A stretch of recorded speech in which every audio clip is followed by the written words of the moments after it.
Di ba ang sarap pakinggan, no?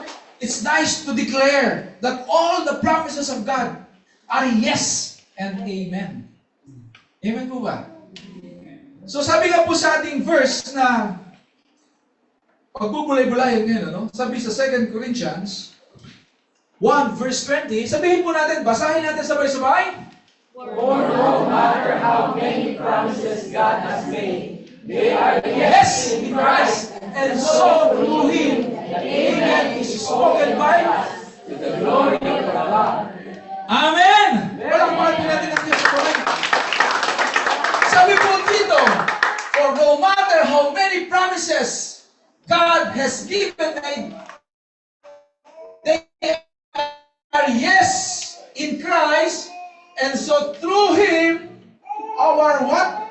Our yes. For Him, the Amen is spoken to whom? To us, or by us. For what? For the glory of God. Amen, napakagandang verse, ano po?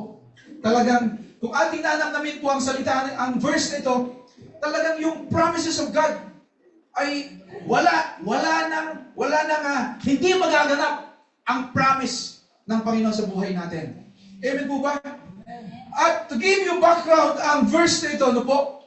Parang meron yata ang Tagalog. Tingnan natin sa Tagalog. Baka yung kaya ko po konti lang ng English na alam ko. Ano?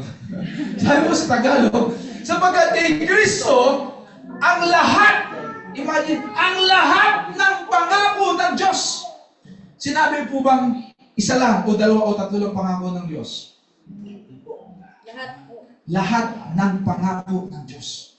All of His promises ay palaging oo.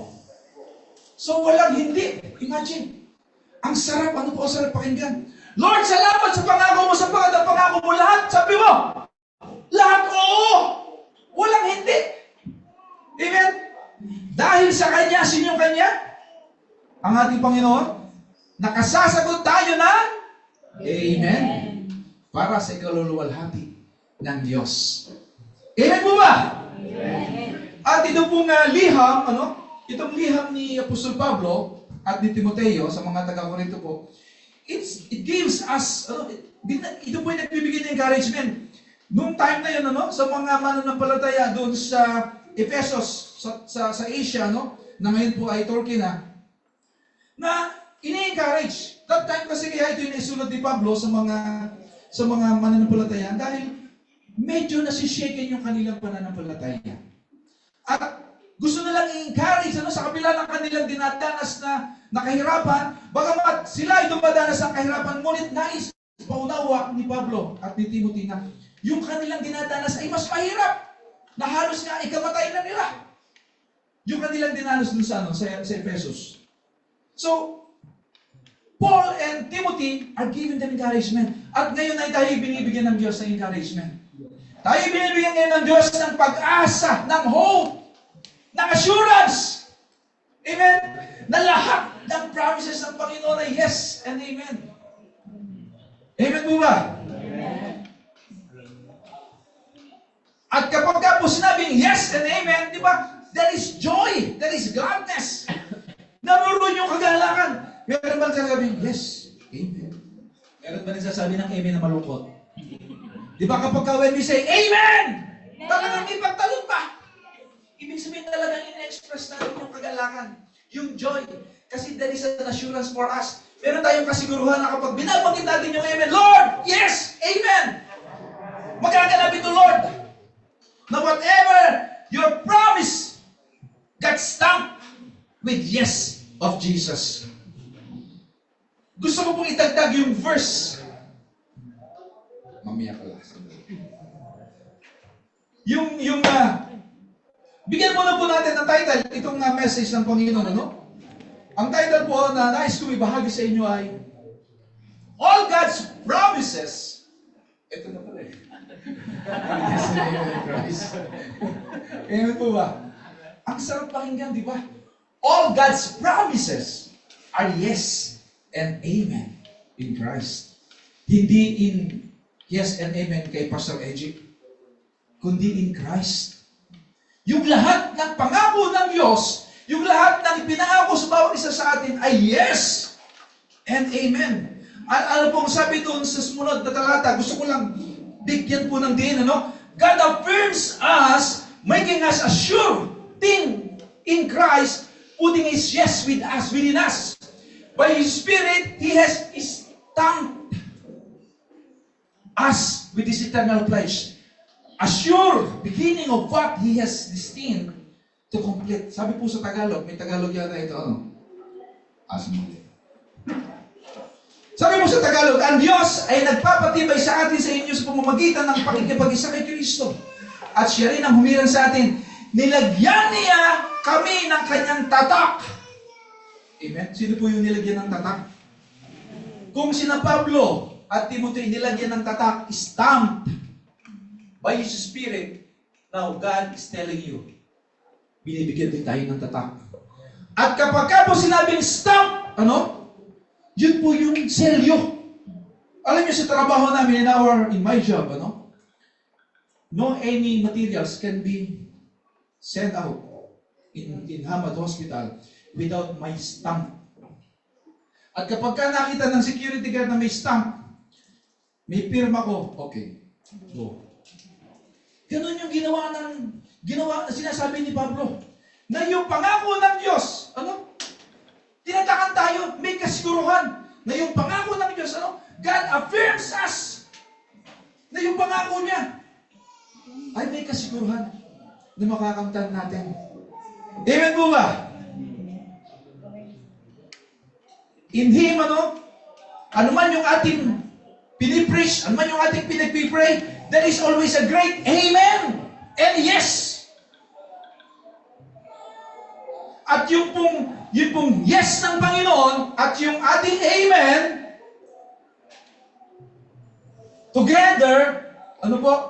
There is an evidence that God is glorified. Amen po ba? Napaparangalan po ang Panginoon sa yes, ano? Doon sa sinasabi ng Panginoon na yes, yung lahat ng pangako niya ay ang Diyos ang napaparangalan. And this is the truth. When God promised us, ito po yung katotohanan, na kapag po ang Diyos ay nangako, He gets stuck. Amen? Nilalagay niya ng tatak. Ibig sabihin, hindi ang pangako ng Diyos ay hindi, sabi lamang, hindi kagaya ng pangako ng tao na minsan ang pangako natin napapako. Amen po ba? Sino rito yung mga nangangako na minsan ay malimit? Hindi lang minsan, malimit na papako. Alay, ako hindi na naniniwala sa iyo. I don't believe you anymore. Magaling ang mangako! Pero malimit, mapako. Amen po ba? Sabi mo ako, pakakasalan mo! Bakit mo ako iniwan? Ayan, gano'n, di ba? Matinding pangako yun! Umalis ng Pilipinas, huwag kang mag-alala. At ako lang mag-iipon doon at pagbalik ko, magpapakasal tayo. Kasi marami po akong nabibigyan ng counseling. Mostly gano'n ang problema. Nangangako! Pagdating dito, ayan. Nasira ang pangako. Pero ang kagandahan, ano? Kapag ang Diyos ang nangako, He gets stamped with yes in Christ. And through Jesus, yung amen po natin, ano? At nagsasabi na, yung level, kapag ka po, yung pangako ng Diyos, ano, tsaka yung ating amen, there is a level of confidence. Amen po ba? And you cannot say yes kapag ka po tayo ay may doubt. Kapag ka hindi po tayo sigurado, if there is a doubt for us. Di ba hindi tayo po pwedeng magsabi ng yes and amen if there is doubt sa sinasabi natin na hindi tayo sigurado. Amen po ba? Because the word amen means yes. The word amen means let it be done. So be it. Yun po yung ibig sabihin ng amen. And minsan nga po, pinakausap ako. Bata. Yung anak ko, tinanong ko din, pero hindi siya nakasagot. Pinakausap akong bata sa church. Sabi ko, kasi may nag-pray eh. Ano bang ibig sabihin ng amen? Sabi ng bata, the prayer is over. So yun lang ang alam niya. when that little girl hears, Amen, yay, tapos ang prayer. At tayo minsan, sometimes we are, kapag kami nananalangin at habang prayer, tagal naman ng Amen mo. Kasi alam din natin na kapag nag-Amen na yung nananalangin, it's a sign that the prayer is over. Amen? Amen po ba? Amen. Sinasabi po ni Paul sa talatang ating binasa kanina, na God's yes and our yes together is a partnership. Amen po ba? Hindi po pwedeng God's yes and our no. Kapag ka po gano'n na nangyayari, we feel frustration. Kasi ito ang gusto ng Panginoon. Pero sa iyo, hindi, ayaw mo. Ano mapipil natin? We are frustrated. Amen po ba? But when God says yes, and you are amen and yes, that is revelation. Amen po ba? Amen. And God gave us His promises to prove who He is and who He is in our life. And also to prove who we are to Him.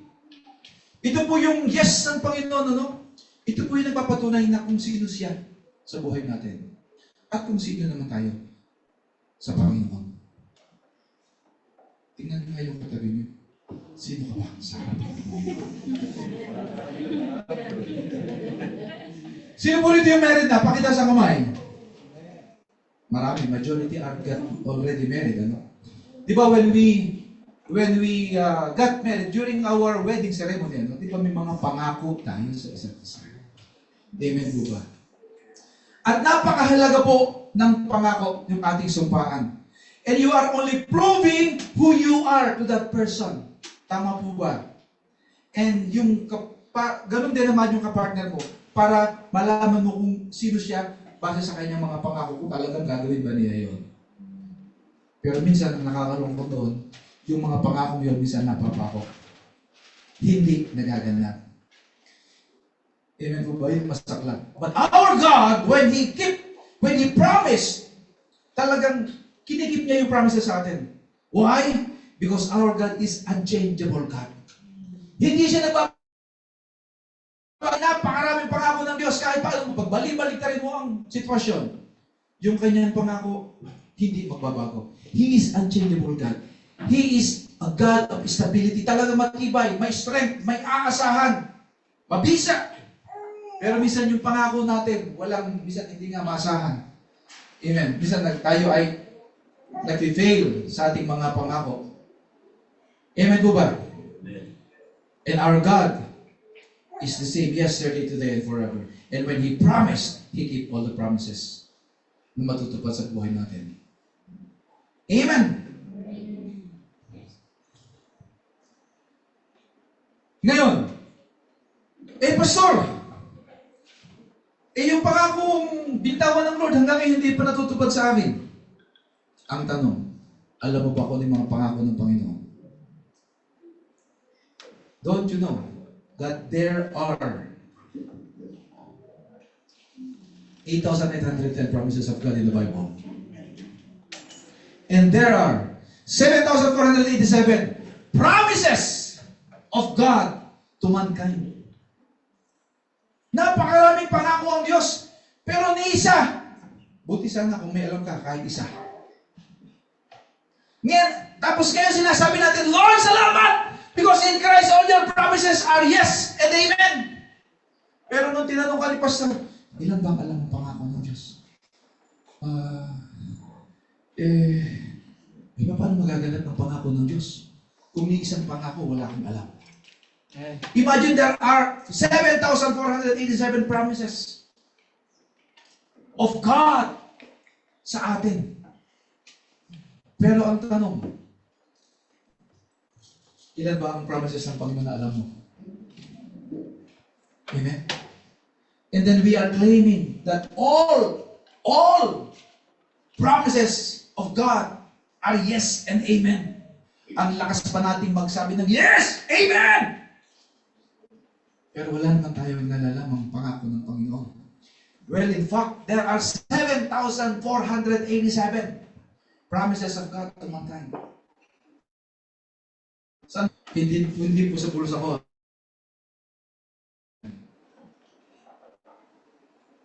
Tanungin mo nga katabi mo, nagbabasa ka ba ng Biblia? Are you reading the Bible? Amen? Kasi kung hindi kayo nagbabasa ng Biblia, you are not reading the Bible. Useless yung pangako ng Panginoon! Paano matatupad yung promises ng Panginoon kung hindi natin alam yung mga promises niya? Amen? Now, Pastor, sige po, okay magbabasa na. Para matupad yung mga promises ng Panginoon sa akin. Now, you are reading. Now you know the promises of God. Wow, ang daming promises ng Panginoon. So many. There are so many promises. There are 7,487. I know now. At least 487. Now, the question is, paano naman ngayon ito matutupad sa buhay natin? How to unlock the promises of God? It's not just only the promises and then it will happen to you. Hindi mo pwedeng nalaman mo yung pangako ng Panginoon at then suddenly, Lord, magaganap na ito sa akin. Alam niyo ba, don't you know that all the promises of God, there is always condition. Amen po ba? Para bang tayo nangako sa ating anak. Kunwari, for instance, okay, anak, study hard. If you will get perfect, I will give you bicycle. Diba? So there is, if you will get perfect, I will give you. Then, I'll give you bicycle. There is always condition. Para makuha ng anak ko yung pangako ko may ibibigay sa kanya, para ma-unlock yung promise na yun, yung promise pangako ko sa kanya, there is condition. The same thing, mga kapatid. Yung promises of God na 7,487 na pinangako sa iyo, there is key or there are keys to unlock those promises. Handa na ba kayong pakinggan? Handa na ba kayong alamin? Are you ready to know what are some keys to unlock the promises of God? Hindi ko man maibigay there are so many keys to unlock the promises of God. Pag binanggit ko pong lahat, if I will mention all the promises or the keys, baka po alas 6 na hindi pa tayo tapos. So we just only give three keys to unlock the promises of God. Amen? How to unlock the promises of God? Sabihin na natin may susi yan. At bago mo, di ba may mga gano'n naman, o sige, bago mo, we will have now some challenge. May challenge muna tayo. Na bago kita pagpalain, meron ka munang dadaan ng pagsubok. Meron ka munang dadaan ng challenge. At kinakailangan, maipasa mo yan. May mga obstacles. Ano ba yung tawag doon? Yung mga obstacles training. Ganun, di ba? Na obstacle course yan. Pagkaso mga team building. Ganun din ngayon tayo. We have to understand how to unlock the promises of God. At kapag naunawaan ninyo mga kapatid, wow, sasabihin mo na lamang, Lord, salamat! Because now I understand how to receive that promise in my life. Number 1, obedience. Yeah, Pastor, obedience na naman. Ayan ang aking back subject. Bagsak ako dyan, Pastor! Noong ako'y nag-aaral. Dahil ako'y tamad sumunod sa aking teacher. Ang daming assignment, pero ayaw kong gumawa, kaya bagsak. Obedience. Diba? Obedience, demonstrates our faith. Obedience demonstrates our belief to God. Obedience is the key to our success. Saan ka naman nakakita na ayaw mong sumunod pero nagtagumpay ka? Meron bang taong nagtagumpay na hindi? Meron bang taong ayaw sumunod pero nagtagumpay? Nag-shortcut siguro yun. Amen? Para makita niya yung teammates ang shortcut para maging successful siya. And obedience is the sure and promised way for unlocking blessings for our lives. Imagine, sure, unlocking blessings for our lives. Napakahalaga po ng pagsunod, mga kapatid.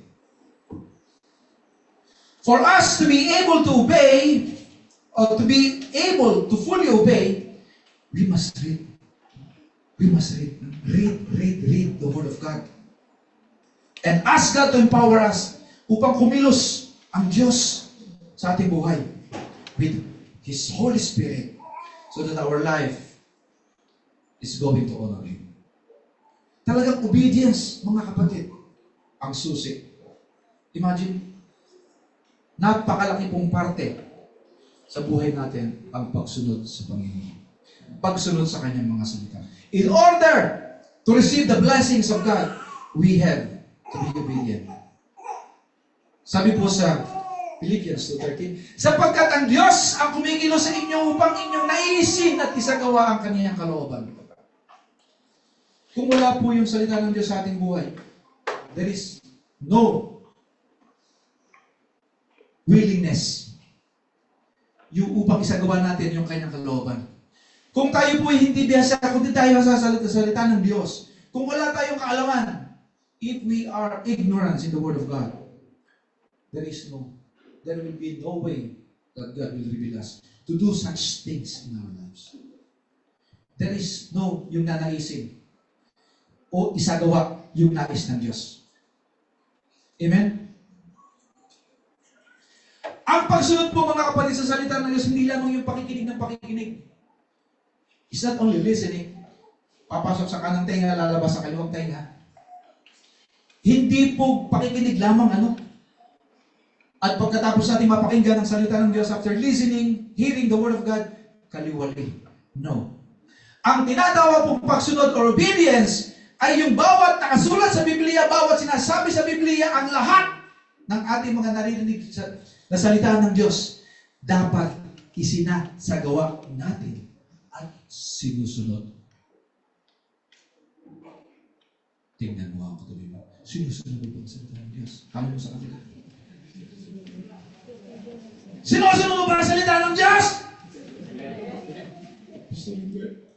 Paano ka pagpapalain? Because yun yung key. Number one key. Upang i-bless tayo ng Panginoon. Obedience. Ang galing natin magbasa. Buong Biblia nabasa ko na. Pastor, from cover to cover. Memorize ko na ang salita ng Diyos. Ang tanong, sinusunod mo ba ang mga nakasulat diyan? basta alam ko na. Nabasa ko ng lahat. Sinusunod mo ba? Are you obeying the Word? Pastor, from cover to cover, I already read. Sinunod kong basahin. Sinusunod mo ba ang salita ng Diyos? So, hindi pa, malapit na. O, di malapit ka na rin papalain. Amen po ba? Hindi po natin maluloko ang Diyos. Ang galing natin magbasa, pero hanggang pagbabasa lang. Amen? They devoted themselves to the apostles, teachings, and fellowship, to breaking of bread and prayer. Minsan, yung pagdalo pa lamang ng gawain, tamad na tamad tayo. Pagdalo sa prayer meeting, sasabihin ni Pastor, may prayer this evening, we will have our prayer meeting. Pastor, next time na lang. Paano tayo pagpapalain? Amen po ba? Tingnan nyo ngayon mga kapatid nyo kung hindi nakakadalo ng prayer meeting. Don't you know that the prayer meeting is one way, one of the ways for God, para lalo natin saligsin ang kanyang mga salita. Amen. Prayer is yung ating panalangin. Paano matutupad? Yung pangako niya, kung paano matutupad? Tapos hirap na hirap tayong tumalon ng prayer meeting. Amen po ba? Yes and amen. Tapos pagka prayer meeting, parailan lang. Pero pagka party ang pupuntahan, ay puno. Amen. Amen. Uy, tayo doon, libre ang hapunan. Amen? So, sinasabi prayer meeting, teachings, fellowship, breaking up the bread, kinakailangan huwag tayo makalilimot na dumalo sa lahat ng ito. Huwag natin katatamaran, mga kapatid. Sapagkat kapag ating kinatamaran, ay magiging yung blessing ng Panginoon. Mahirap natin makamtan. Amen? Minsan tayo sa paglilingkod, maligamgam. Ano ba, katabi mo yan, maligamgam? Ano ba yung maligamgam? Hindi malamig, hindi mainit. Ano sabi mo dun sa Revelation 3:16? Ngunit dahil sa ikaw ay maligamgam, hindi mainit, hindi malamig, isusuka kita. Ang sakit po nun kapag tayo isinuka. Amen? Ibig sabihin talaga, hindi ka karapat-dapat sa lugar na yun kapag ikaw ay sinusuka na.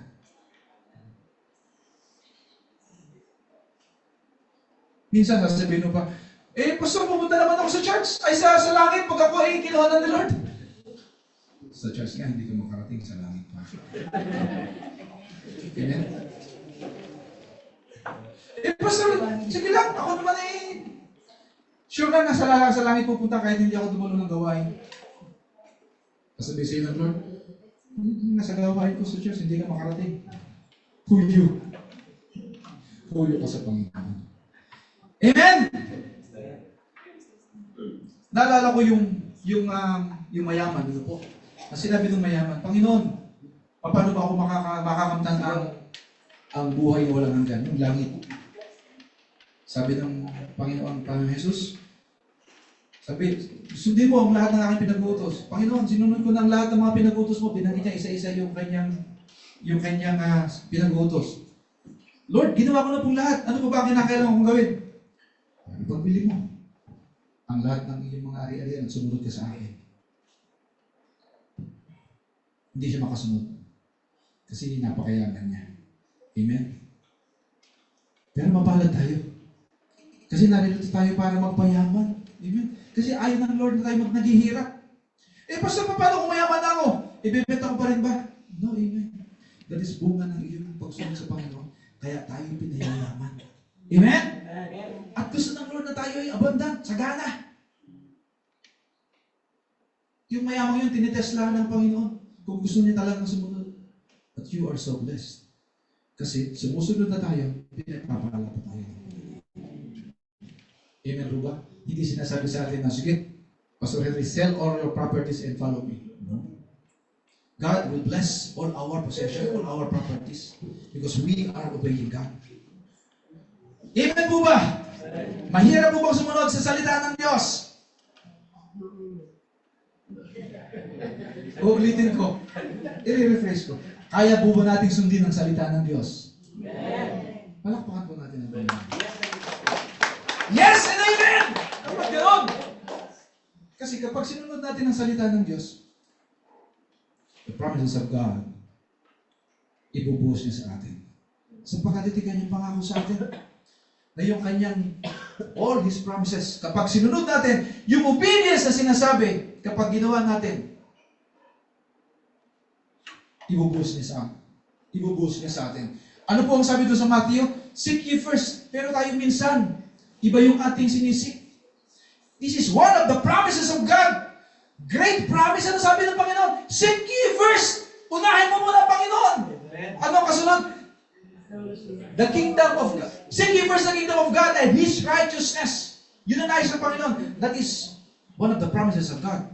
Ano po ang kasunod? And then, sabi ng Panginoon, if you will seek me first, my kingdom and my righteousness, and then all these things shall be added unto you.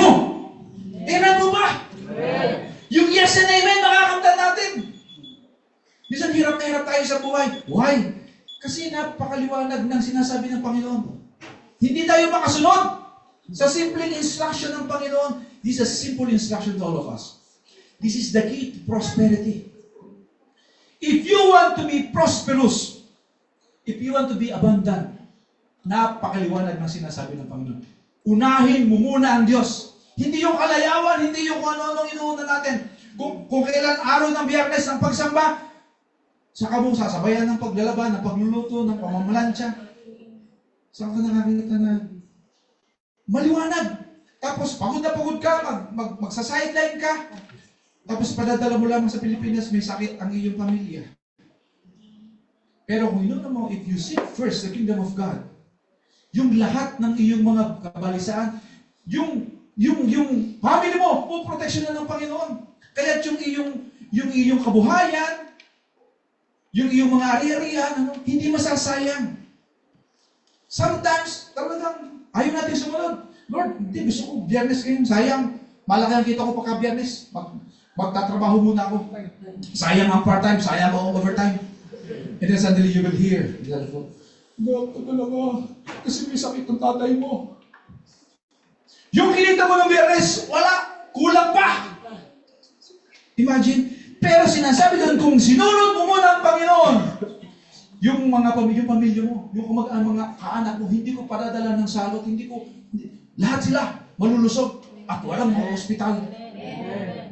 Alin ang gusto nyo? Pagod na pagod kayo ng Biyernes, tapos yung kinita nyo, doon lang pupunta sa ospital? O yung ikaw ay nagpupuri sa Panginoon ng Biyernes, tapos yung pamilya mo malulusog? Anak, magpapadala ka na naman! Yung pinadala mo, hindi ba naubos?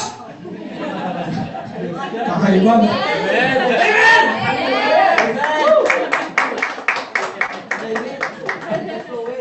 Overflowing. Nagagalit pa kapag sunod-sunod yung padala. Ganun, Lord, that's my prayer. Yung habang ako nagpapadala, nagagalit sila kasi yung padala ko sunod-sunod. Malulunod sila sa padala. Yun dapat, no? Kasi sabi ng Panginoon, Lord, kasi sabi mo, unahin kita. I will seek you first in your righteousness. At lahat, dinadagdag mo. Lahat! Not only 50%, not only 20%, pero lahat. Amen po ba? Amen. Palakpakan nga po natin ang Panginoon.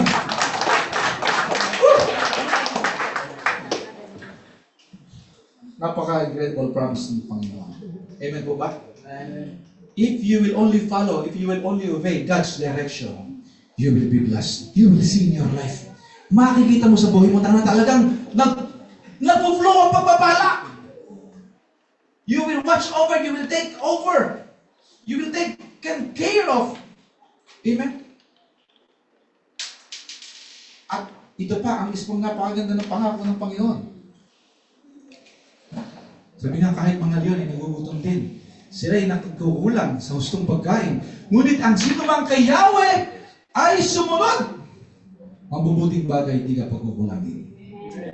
Gandang pangako ng Panginoon. Pagsunod pa rin. Kung kahit yung mga leon, sinasabi na yung mga leon na, nagugutom din sila. Kasi mga hayop lang. Pero kung ikaw ang susunod sa Panginoon, sa mabubuting bagay, hindi ka pagkukulangin ng Panginoon. Amen? And all these blessings shall come upon you and overtake you if you obey the voice of the Lord. Promises pa rin. Pero may condition. Sabi ko nga sa inyo, bago natin makamtan ang promises ng Panginoon, there is always condition. Na if you obey the voice of the Lord. Ano ba yung voice of the Lord? Salita ng Diyos. Ang gusto lang ng Panginoon, sundin mo ang aking mga utos, sabi ng Panginoon ng aking mga salita. At makikita mo ang pagpapalang rumaragasa sa buhay mo. Amen mo ba? Palakpakan mo natin ang Diyos! Hallelujah! Pangalawa, trust. First, disobedience. Nagiging masunurin ka sa salita ng Diyos. Amen? Hindi mo sinusunod yung bulong ng iyong asawa, bulong ng iyong magulang, bulong ng iyong kaibigan, pero yung bulong ng Diyos ang sinusunod mo. Yung bulong ng banal na Espiritu. Amen? At kapag ang sinunod mo ay yung utos ng Panginoon, you will be blessed. Pangalawa, yung trust. Napakalaking bagay yung trust. Siya natin pagkakaloob, yung ating ilalagay. We know sometimes, yung ating faith na si shaken. Amen mo ba? Yung faith natin minsan nasusubok. Lalo na kapag dumadating ang challenges, trials sa buhay natin. Minsan, yung sweldo natin, delayed, ATM, hindi nga lang ATM, after 3 months, minsan 4 months, 5 months.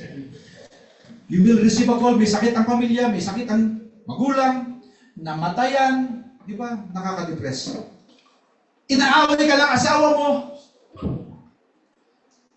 inaaway ka lang biyanan mo, mga kapatid mo.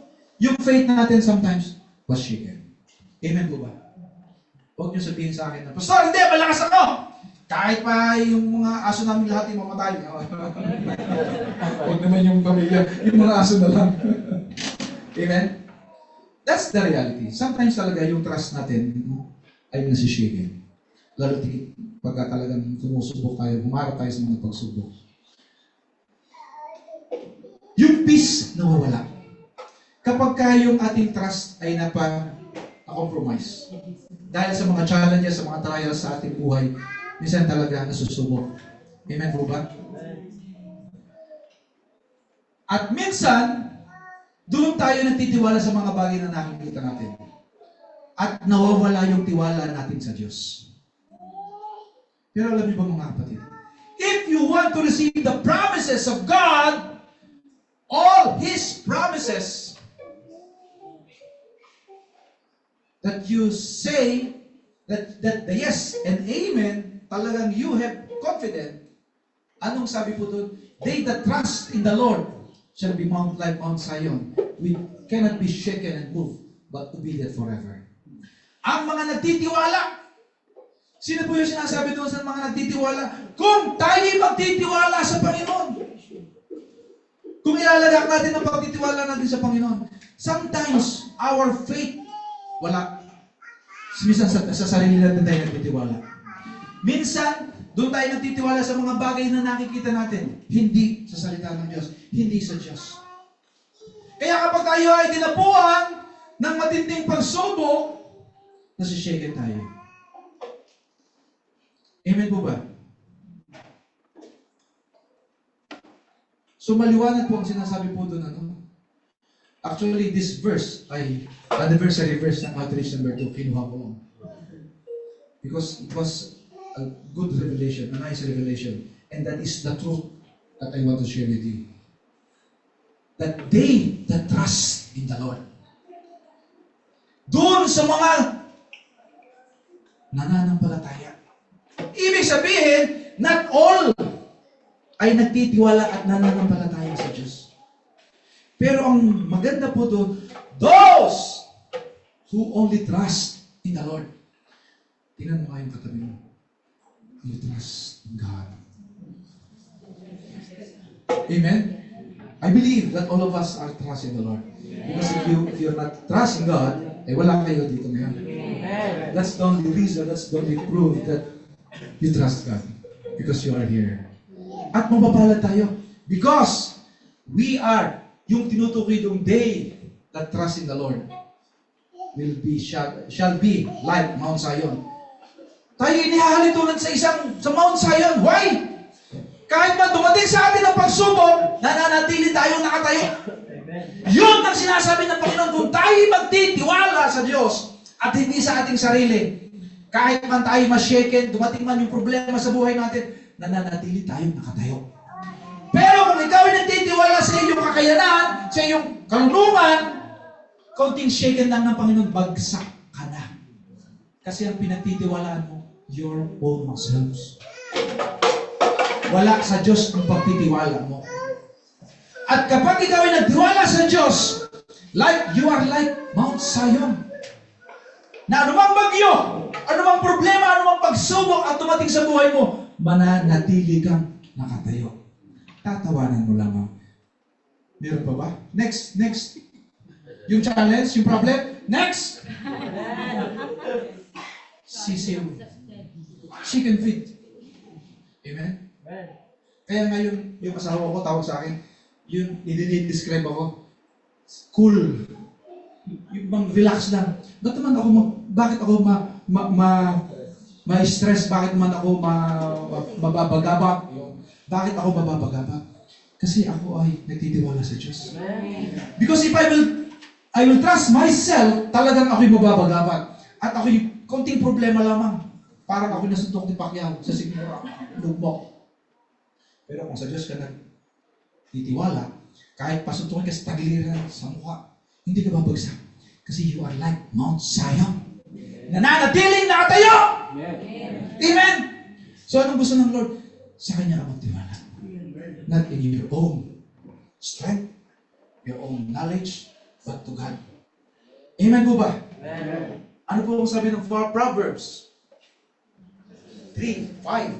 Trust in the Lord with all your heart and not to your own understanding. Kasi sinabi po ito sa atin dahil may possibility na tayo magtiwala sa ating sarili kaunawaan. Pero sinasabi doon na kapag nagtiwala ka sa Lord with all your heart, hindi po partially trust sa Panginoon, kundi whole, all your heart. Ibig sabihin, 100% ng pagtitiwala, buong pusong pagtitiwala. At huwag tayo magtitiwala sa ating sarili kaunawaan. Sapagkat ang dulo po niya, kapahamakan. Pero kung tayo sa Lord magtitiwala, katagumpayan. Amen po ba? Palakpakan po natin ng Lord.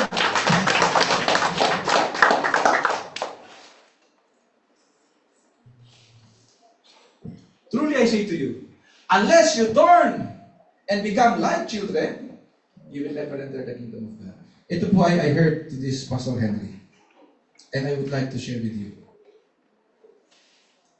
Bakit po sinabi ng Panginoon na you have to trust? Yung trust natin ay yung ating, unless you turn, become like a children. Why? Kasi po yung mga adult, minsan mahirap pasundin. It's we as adults are very hard-headed. Amen? Unlike children, if I will tell to Dunamis, jump! Magja-jump siya. Kahit pa, if I will put Dunamis on the top of this floor, even Pastor Henry, if Pastor Henry will put Dunamis on the top of the floor, and if Pastor Henry will say, Dunamis, jump! He will jump without thinking twice. He will jump. Because he trusts his father. Pero kung si sister kaya papunta sa taas. Jump! Hey, are you crazy? Amen? Kaya sinasabi ng Panginoon, tayo maging like a child. Why? Kasi yung mga bata madaling sumunod. Nagtitiwala sa Diyos. Kaya dahil gusto ng Lord, tayo maging tulad ng mga bata. At kapag tayo naging mga bata, tayo makapapasok sa kaharian niya. Kasi why? Kasi tayo yung matitigas sa ulo. Matitigas na yung buo natin. Mahirap pa sunodin. Amen? So, ang gusto ng Panginoon, pag sinabi ng Lord, sumunod tayo. Hindi na yung mayroon pang reservation. Amen po ba?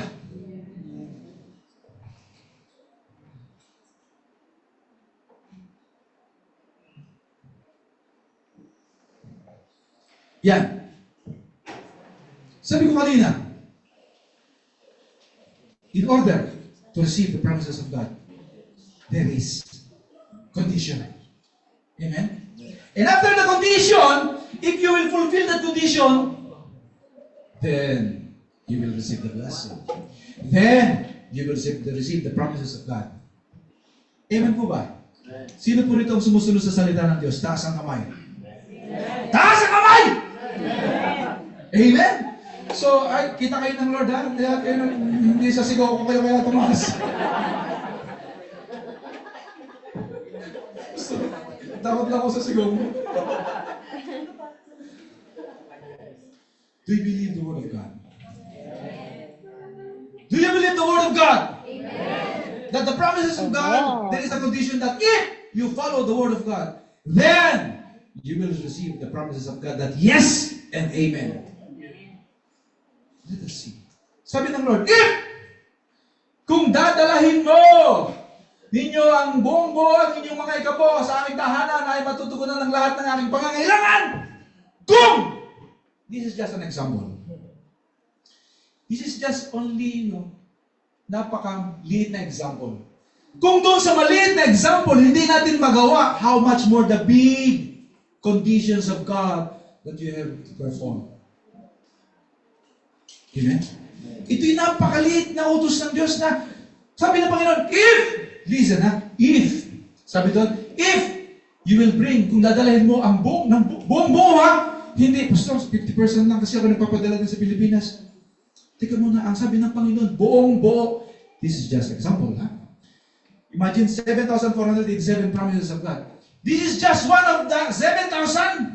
Amen? But always there is a condition that if you bring, kung dadalahin mo ng buong buo ang ikapo sa aking tahanan ay matutugunan ng lahat ng aking pangangailangan. Then, bubuksan ko. This is the promise of God. Bubuksan ko ang mga, isipin nyo, ang mga bintana ng langit at ibubuhos ko sa inyo ang masaganang pagpapala. Kanina sinabi ko, sino ang nagtitiwala sa Diyos? Sino ang sumusunod sa Diyos? Taas kayo ng kamay. Ito ba ginagawa ninyo? Praise God! Hallelujah! Wala pa kayo Panginoon! If you are doing this, if and then, for your information, there is bonus. What is the bonus?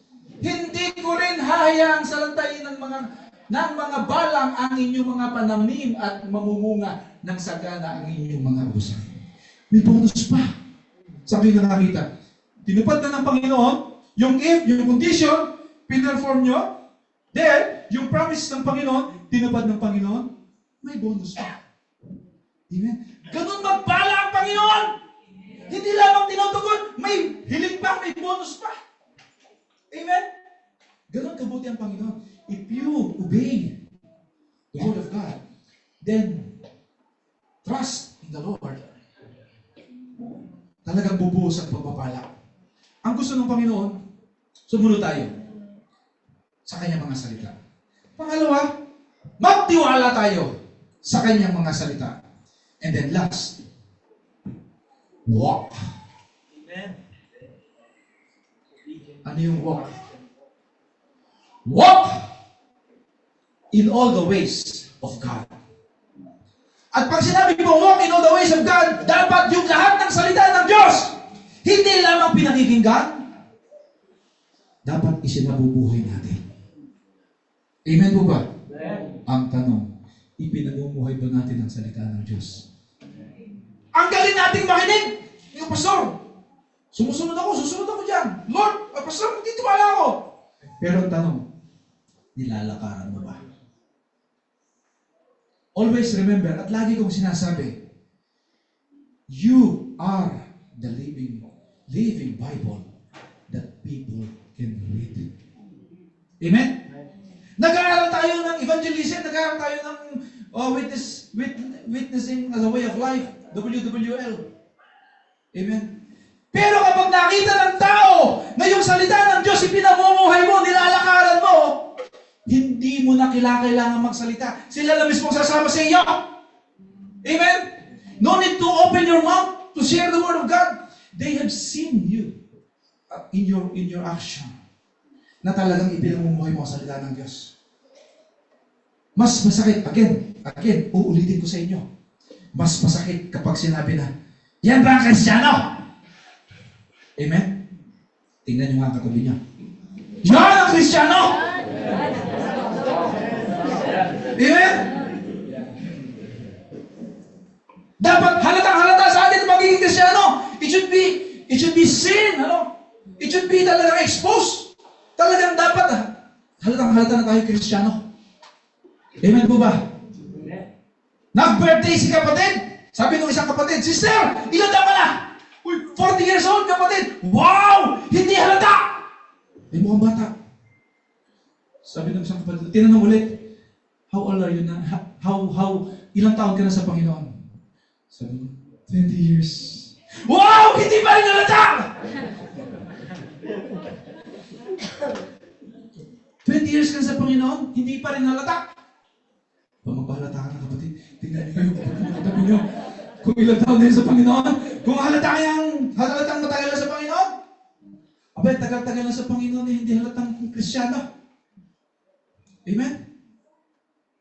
Naalala ko yung kwento ni Bishop, nagpunta, yung kapatiran nagpunta ng Saudi, ang bilin, Brad, you have to take care of your testimony. Iingatan mo yung panitoo. Iingatan mo ang pagiging Kristyano mo. After 2 years, bumalik! Sabi nung kapatid, Pastor, nandito na ako, Pastor! O, kumusta na? Purihin ang Panginoon, Pastor. Talagang, kumusta na yung patuto? Pastor, iningatan mo ang aking patuto. Talaga, purihin ang Panginoon. Paano mo iningatan? Abay, sa 2 taon, Pastor, wala nakahanap, dahil Kristyano. Iningatan talaga. Kapatid, magpahalata na tayo. Dapat makita sa buhay natin, it should be shown, it should be seen in our lives that we are really walking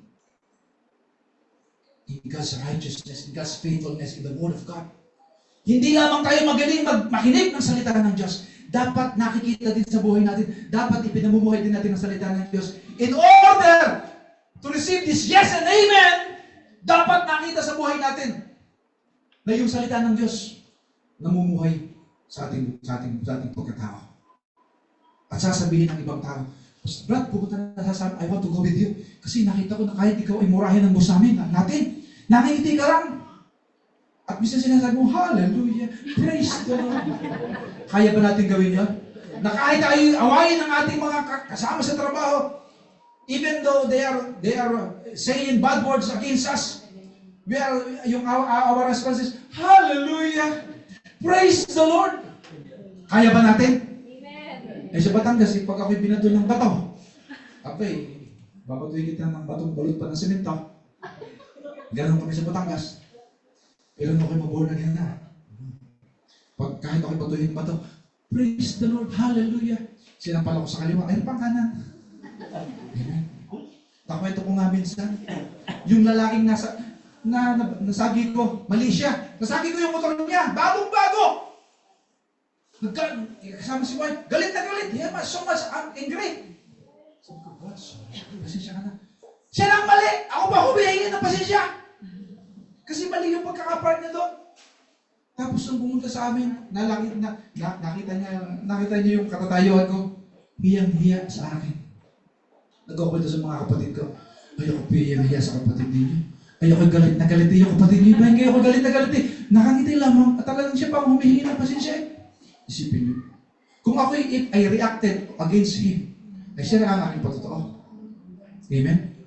So nakita niya na, nung sabihin ng mga kapatid ko, ay pastor yan, ay ganun po ba? Kaya pala.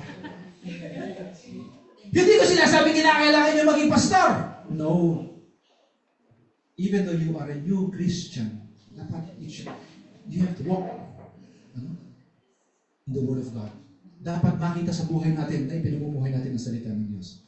And with that, kapag nakita ng tao, yung yes and amen, yung mga promises of God, mangyayari sa buhay mo. Amen po ba? And you shall walk in all the way which the Lord your God has commanded you, that you may live, and that it may be well with you, and that you may prolong your life in the life which you will possess. Isipin niyo, napakagandang pangako ng Panginoon. At kapag tayo ay lumakad sa kanyang mga salita, ay mamumuhay ng masagana. At binigyan pa tayo ng mahabang buhay. Ibig sabihin, mabuhay ka hanggang gusto mo. Ang sarap pakinggan, di ba? Para bang, Lord, ayaw ko na mabuhay, kuhanin mo na ako. Yan. Kasi sabi ng Panginoon, you will have long life, prolong your life. Parang sinabi lang na, sige, mabuhay ka hanggang gusto mo. Gusto niyo bang gano'n? Amen. Ma-enjoy natin ang buhay natin dito sa lupa. And all the promises of God you will receive.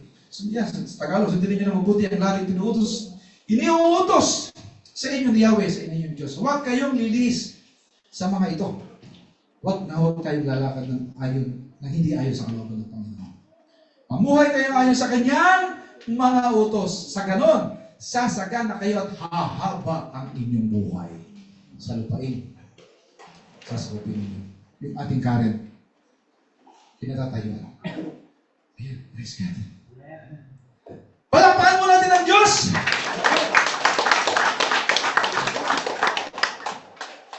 Now, the message of God is maliwanag. Amen? Habang binabagtas po natin ito 2024, this is our theme na dapat natin alalahanin. This is the theme that we will should always be remembered.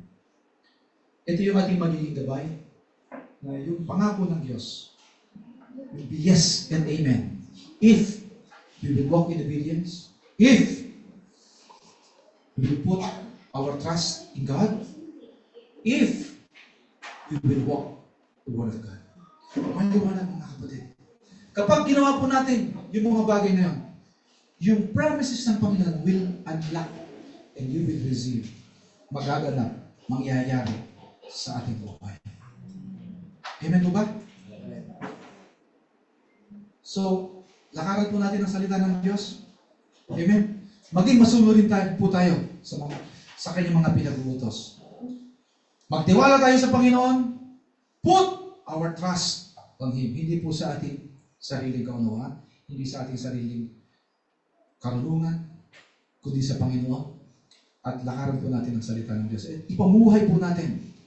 Walk in all of His ways. Yung lahat ng kanyang salita, isagawa po natin at makikita natin na yung promises of God will happen in our life. Amen po ba? Tayo ng lahat ito tayo. At ating pasalamatan ng Diyos sa buhay. Hallelujah. Isa nga pong the best na palakpak sa ating Diyos sa buhay. Oh, hallelujah! Hallelujah! Father God in heaven, we thank you so much sa message na ipinabot mo sa bawat isa sa aming Panginoon. Truly, O God, that you promise in your word that you will be our guide even to the end of this world in Psalms 48 verse 14. And you have promised, Lord, in your word in Psalms 37 verse 40 that you will rescue us and take us out of trouble, O God. You said, Lord, that you goes before us and will be with us, and you will never leave us nor forsake us in Deuteronomy 31 verse 8. You have promised, Lord, that you will hear us whatever we ask. You will carry us, O God, our concerns, and you will never let us be shaken. In Psalms 55 verse 32. You promise, Lord, that you will be the strength of our heart and our portion forever. You will also promise, Lord, that you will always provide all our needs according to your riches glory in Christ Jesus. That you have given us authority to trample even the snakes and the scorpions, and to crush and to overcome all the power of the enemy. And you promise that you have given us peace. Peace I leave with you. My peace I give to you. Not as the world give, do I give to you. In John 14 verse 37.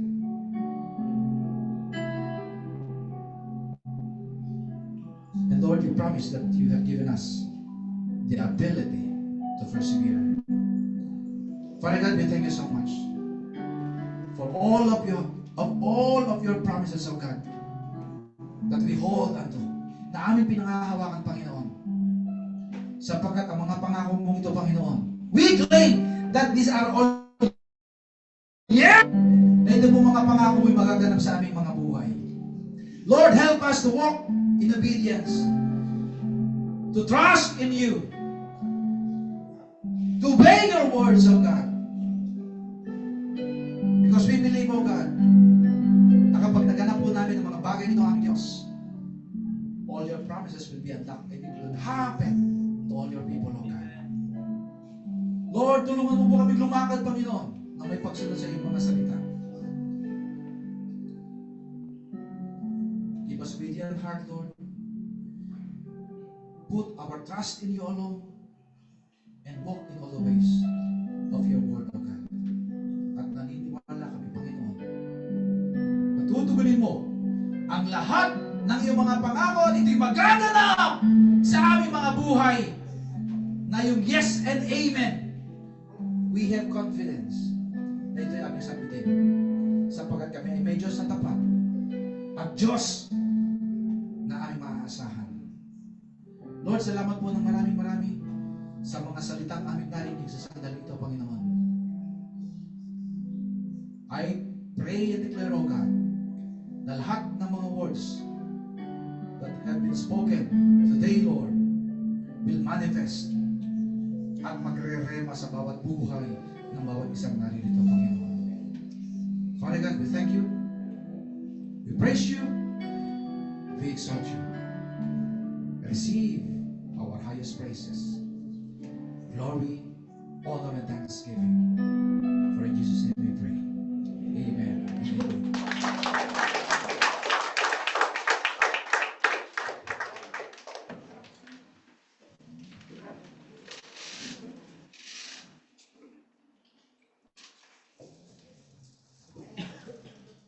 Yan, thank you so much, Pastor Eji, sa napakatabang mensahe para sa Sibingito. Amen. Gising pa po ba kayo? Yes. Nagising ba kayo? Yes. Amen. So once again, we would like to welcome ang ating mga bisita sa hapong ito. Amen. So we're so blessed to have them here to celebrate with us for our 50th year anniversary of JLG Outreach 3 Qatar. So here with us is from Outreach 4, headed by Pastor Henry. Amen. And welcome po to JLG. Amen.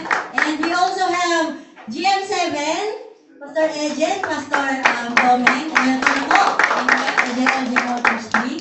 And also let us welcome Pastor Franklin Abaco. Amen. And his wife, Sister Irma Abaco. Amen. And also Pastora Hannah Balide. Amen. And also representative ni Pastor Eddie Garber, Sister Mia. Welcome po sa And thank you for celebrating with us. Sister Irma is Sorry po. Sorry po. Hindi na paglilinaw. Natawan. Ayan. So, Without further ado, ang susunod na part ng ating gawain ay ang another listening time, another message from the Lord. Ayan, isa ito sa mga susi ng mga pangako ng ating Panginoon. Amen? So, I suppose we are ready to take our part. And may I call on Brother Lawrence.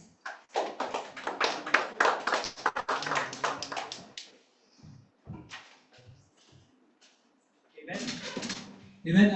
Once again, welcome po sa GM3, GM4 and GM7. Ayan, yung dalawa kanina, ano yan, actually inspired by Sister Juve and Sister Ken. Ayan, ang GM4. Ayan. Sabi ko, ang galing mag-host ng dalawang to, so gaya natin. Ayan, si Mona and si Sister Bell. Anyway, actually this is a very short exhortation about giving. Well, alam niyo mga kapatid, it's always a struggle to the next person who will speak after Pastor Eji has spoken us the words of God. Why? It's always complete. I could have exhorted this obedience, trust, and walk. Finish. Tapos na. Di ba? It's always enough to exhort that giving after Pastor Eji has spoken to us or brought the words of God. Now, instead of obedience, trust, and walk, which Pastor Eji has already delivered in the pulpit, I just would like to share you the point. The enemy tells you about bringing your tithes to the storehouse of the Lord. This is for the people who haven't brought their tithes to the pulpit yet. Amen? Now, perhaps there are many lies from the enemy kung bakit yung reasons or maraming mga lies na reasons natin kung bakit hindi natin binibigay yung ating tithes sa ating panambahan. Now, the first one is, the enemy tells you, do not bring your tithes because you are not generous. You don't have that sufficient faith, and you don't have the gift of generosity. Now, the Romans 12:8 says, if it is encouraged, then give encouragement. If it is giving, then give generously. I believe kapag ka dumadalo ka na sa church, you have given the measure of faith. Thus, meron kang gift of giving, meron ding binibigay na gift sa iyo ang Panginoon to be generous. Ang sabi sa Romans 12:3, each according to faith that God assigned to you. So lahat po tayo dito mga kapatid, we have faith and we have been given the gift of giving by our Lord. Number 2, the enemy would tell you, don't bring your tithe because it would give you worries. It will give you anxiety. Di ba mga kapatid, nung tayo ay hindi pa na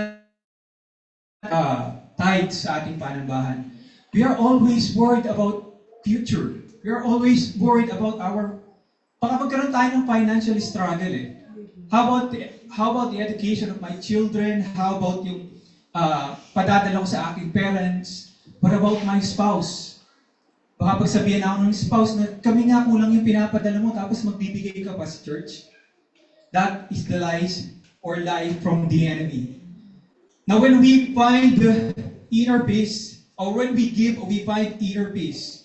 In Proverbs 11:25, ang sabi ng ating Panginoon, isa sa kanyang promise, a generous person will prosper. Whoever refreshes others will be refreshed. Amen? Number 3, don't bring your tithes because it might affect your monthly budget. Kulang na nga yung budget ko araw-araw eh. Tapos ibibigay ko pa yung aking tithes. That is a lie from the enemy because Philippians 4:19 says, and my God will meet all your needs according to the riches of His glory in Christ Jesus. Very quick lang tayo. Number 4, don't bring it. Sabi ng enemy, don't bring it.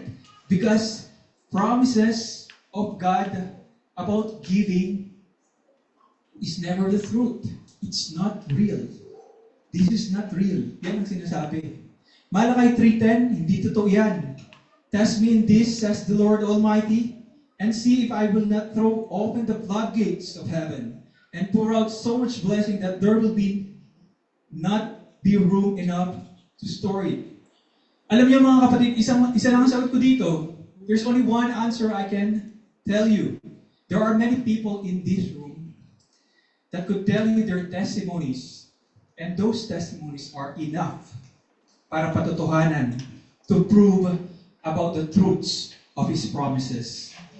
Now, storehouse of the Lord is always open to those who have been bringing their tithes and to those who wants to extend their hands to ultimately give their tithes. Open yan, open ang church. Now, the Holy Spirit revealed this encouragement. Nireveal na ng Holy Spirit yung encouragement na ito. Not because GM3 desperately needs your tithes. Hindi yun. Hindi yun yung reason. Now, the church is struggling, yes, in its finances. After all, God would not allow to wipe out GM3 in Qatar just because of our finances or financial problems. He's not gonna do that. Rather, God wants you to hear this, to see you, to observe you, and to see the changes, significant changes in your heart. Amen? Significant changes in your heart to bring your tithes and ultimately to experience the truth of His promises. And definitely, all the promises of Christ or God are yes and amen. To God be all the glory.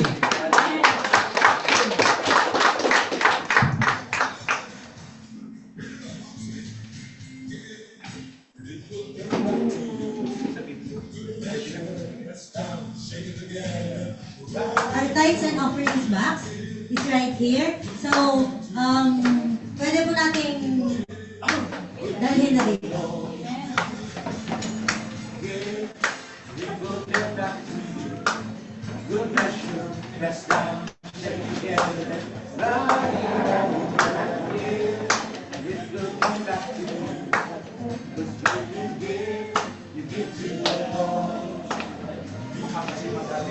Kasama na dyan, ha?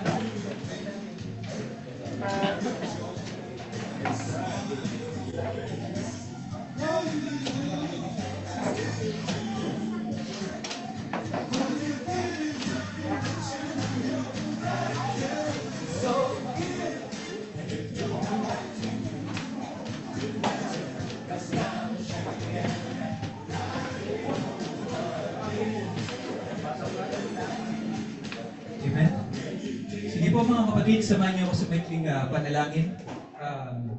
Yes, so, hallelujah, Abba Father in heaven, we thank you, God, for your faithfulness and generosity sa aming buhay. Maraming salamat, Panginoon, to all the tithers and even non-tithers, Panginoon, dito sa panambahang ito, Panginoon. Lord, you've been so faithful to us, Panginoon, for 15 years, Panginoon. And we are still believing, Panginoon, that all your promises, Panginoon, not just in this church, Panginoon, but sa lahat ng mga nagbibigay, Panginoon, ng kanilang ikapo at sa lahat ng magbibigay pa ng kanilang mga ikapo. Lord, maraming salamat po, Panginoon. Ang sabi nga, Panginoon, we cannot outgive you, Panginoon. Pero, Panginoon, right now, Panginoon, all we can tell you, Panginoon, is all gratitudes in our hearts. Maraming salamat, Panginoon. In Jesus' name we pray. Amen.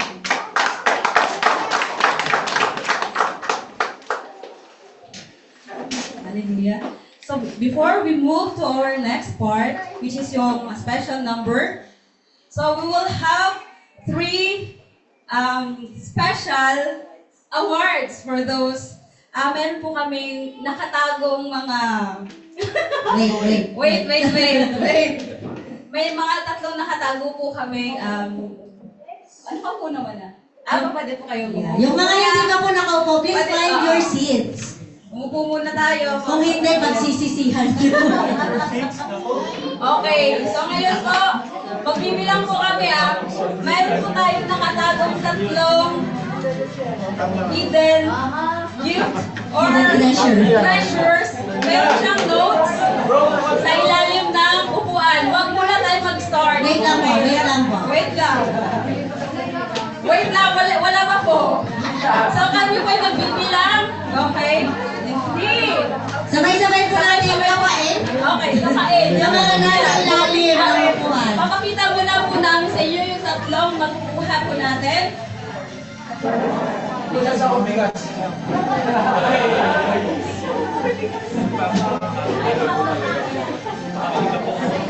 Ang ipapamigay po namin is 3 bigas. 5 kilograms na bigas. Supply ng 1 kilo. Okay, ito po yun. Okay. Okay, magbibilang po kami. Wait lang po, guys. Wait lang. Wait lang. In 3, 2, 1, search! search under the chairs.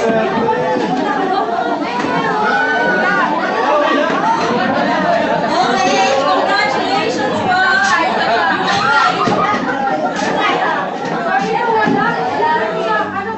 Okay na po?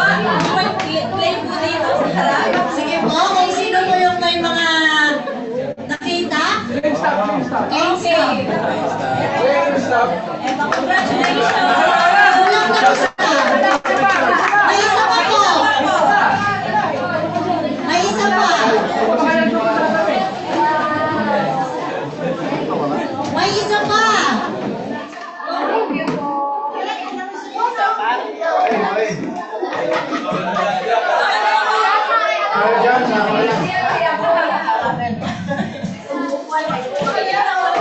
Malayo-layo ang mararating nito, 5 kilong bigas. Ay, papayan.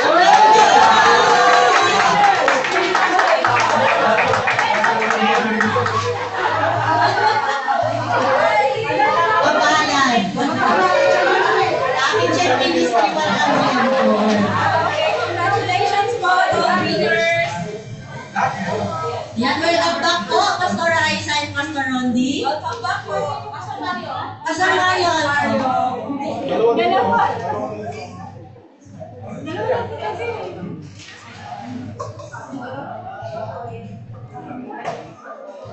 Ayan.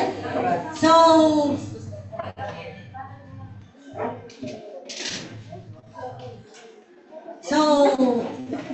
tayo po ay bibigyan ngayon ng isang special number. Very unique. Pinaghandaan. Ayan, talaga naman. Pinapuyatan. Tinatawagan po namin ang Couples Ministry. Amen.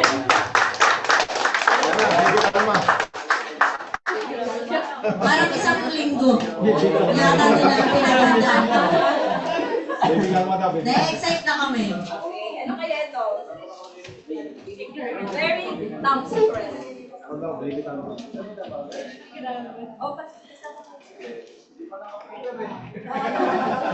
Ay, madaming props. ano maraming props?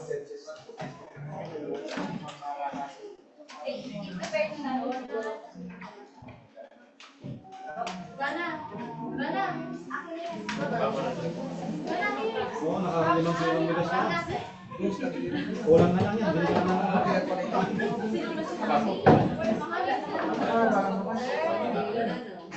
Bili ka na lang.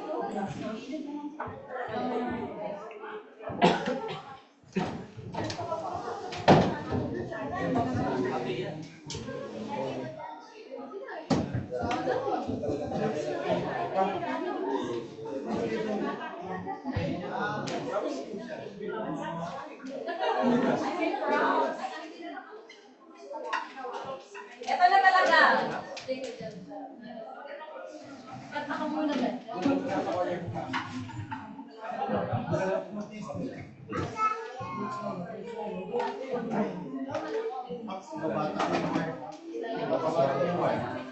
Ayan, habang hinihintay natin sila, we would like to once again say thank you po sa presence ng bawat isa at sa mga na-touch ang hearts to give.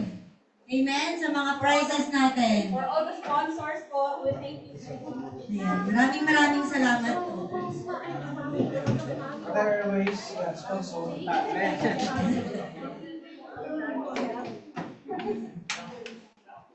Kung babahagi tayo.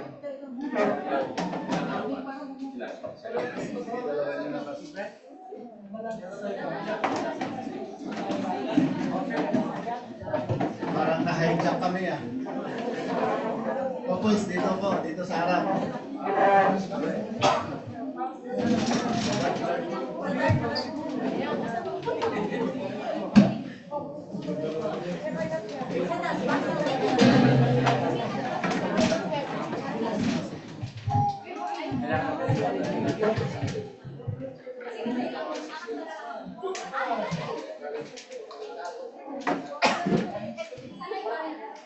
Dito po sa harap, couples. Dito po sa harap. Dito po simula.